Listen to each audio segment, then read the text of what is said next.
Olá! No boletim diário de hoje, nós vamos falar sobre o Sistema S.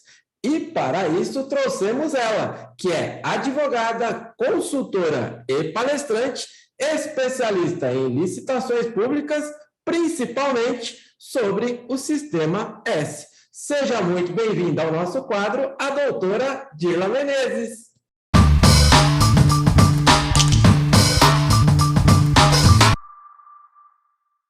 Olá, pessoal. Sou Dirla Menezes. É um grande prazer estar aqui com vocês, Ricardo Forsetti. Muito obrigada pelo convite.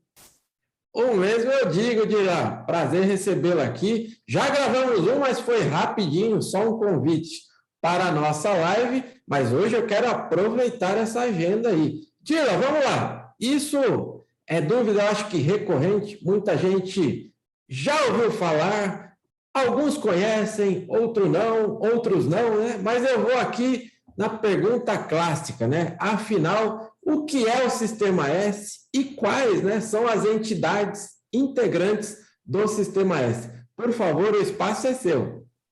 Maravilha! Olha só, eu fiz um material bem bacana para a gente conversar sobre esse tema.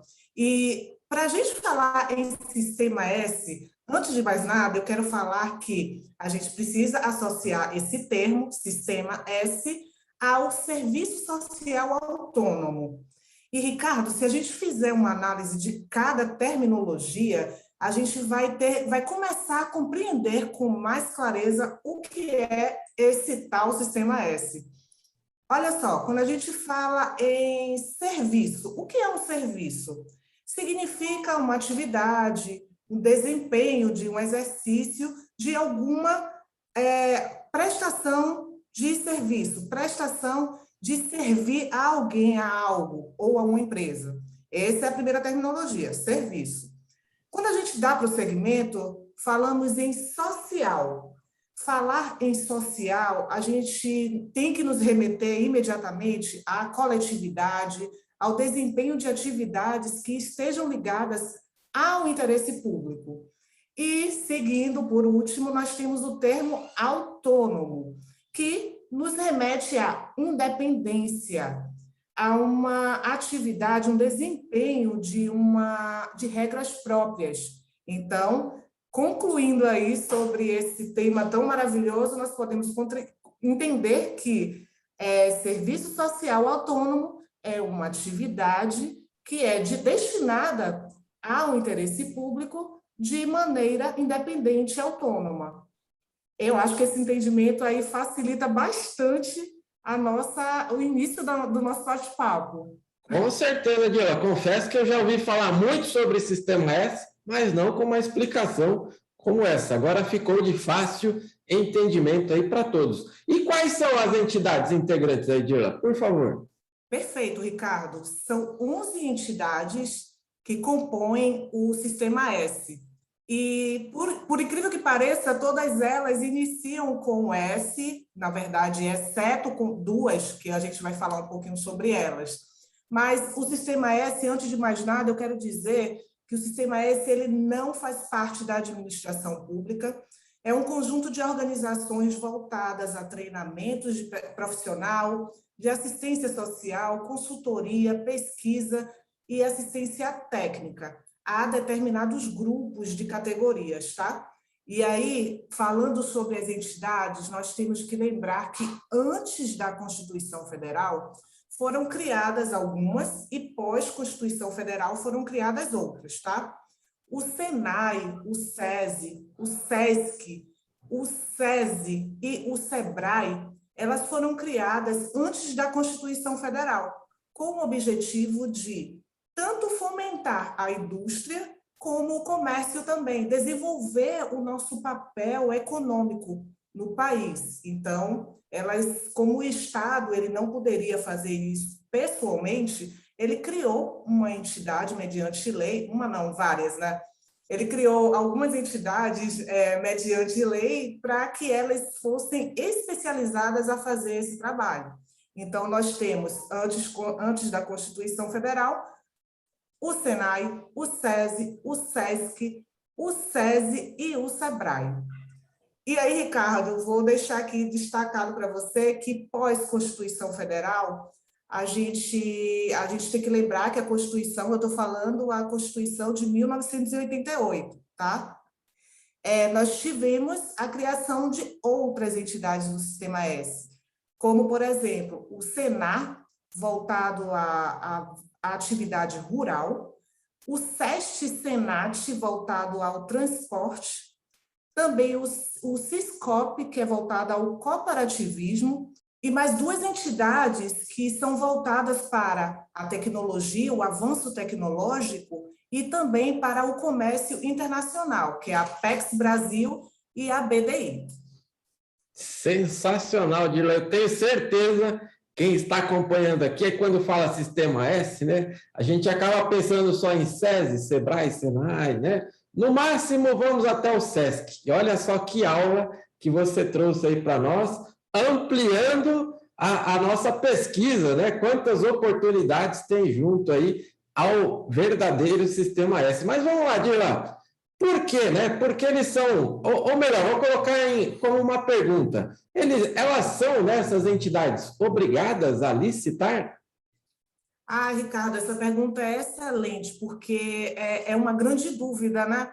Já que elas são empresas privadas, por que elas são obrigadas a licitar? E aí a gente tem que lembrar que empresa privada criada mediante lei, ela dá um apoio, elas são paraestatais. Esse paraestatais, vamos falar que seria um serviço para o Estado. Eu vou desenvolver um serviço de apoio ao Estado. E por esse motivo, sim, nós precisamos fazer com que as suas compras e contratações sejam mediante licitação. Então, além disso, elas administram e gerenciam contribuições para fiscais também. Então, essa é a justificativa da necessidade delas realizarem as suas compras e contratações mediante licitação. Um outro detalhe que eu queria deixar aqui para você é que cada categoria, cada entidade vai servir a uma categoria específica. Vou dar um exemplo. Nós temos aí o Senai, ele vai estar voltado para as atividades industriais. Então, mediante todo o Brasil, vai realizar esse fomento à indústria e toda necessidade de compra e contratação tem que ser mediante licitação. É isso aí. Odila, e a pergunta que eu tenho que fazer aqui também, neste primeiro vídeo, né, é referente aí, mas você praticamente já nos esclareceu, mas de repente eu estou com dúvida aqui acompanhando o vídeo, elas estão submetidas, por exemplo, à nova lei de licitações? Uma excelente pergunta, até porque falar em licitação, a gente lembra da licitação pública, e ela não está, vou falar de forma bem objetiva, não está submetida, né, às regras da administração pública. O que acontece? Quando a gente fala em licitação, a gente tem que partir logo do começo. Quem é que obriga até a própria administração pública a licitar? É a Constituição Federal de 1988, no seu artigo 37, inciso 21. E aí, Ricardo, a gente teve também a União, que criou uma lei específica para licitações, que é a Lei Federal 8666. Só que se você for lá no artigo 1º, você não vai encontrar as entidades do Sistema S previstas. E aí diz, sim, Dirla, e agora? O que a gente faz? Pois é, essas entidades, apesar de serem privadas e darem esse apoio ao Estado, elas têm por obrigação licitar, contudo, observando os seus regulamentos próprios, tá? E não a lei de licitações e regras gerais de licitações. Para isso, Ricardo, o Tribunal de Contas, mediante uma decisão, a decisão 907 de 1997, disse o seguinte, que os serviços sociais autônomos não fazem parte da administração pública e devem seguir os seus próprios regulamentos. Sensacional, mais do que esclarecedor, né? E eu fiz essa pergunta, né? Porque volta e meia as pessoas acabam confundindo isso, né? e aí quer fazer barulho aí dentro da licitação e acaba passando vergonha, aí passando um carão, né? Porque ainda não conhecem a doutora Dirla e as redes sociais dela já estão aqui embaixo. Lembrando que este é o vídeo de número 1. No vídeo de número 2, eu quero fazer novas perguntas aí para a doutora Dirla, principalmente, e claro, óbvio, né, sobre o Sistema S, mas onde encontrar essas informações e algumas coisas a mais. O próximo vídeo sai na quinta-feira. Doutora, por hora, só posso agradecer essa aula que foi muito esclarecedora e já deixar aqui o convite que na próxima quinta-feira nós continuaremos o nosso bate-papo. Muito obrigado, doutora. Muito obrigada, Ricardo. Eu gostaria de fazer um convite para todos. Pode? É possível? Por favor. No dia 12/8, nós vamos estar fazendo um evento maravilhoso. Ele iniciará às 19 horas e vai falar sobre o Sistema S. Sensacional! Então, você que está aqui acompanhando, ficou com dúvida? Dia 12/8, totalmente gratuito. E onde eu faço a minha inscrição? Está aqui na descrição deste vídeo. A gente se encontra lá. Muito obrigado, doutora! Até mais.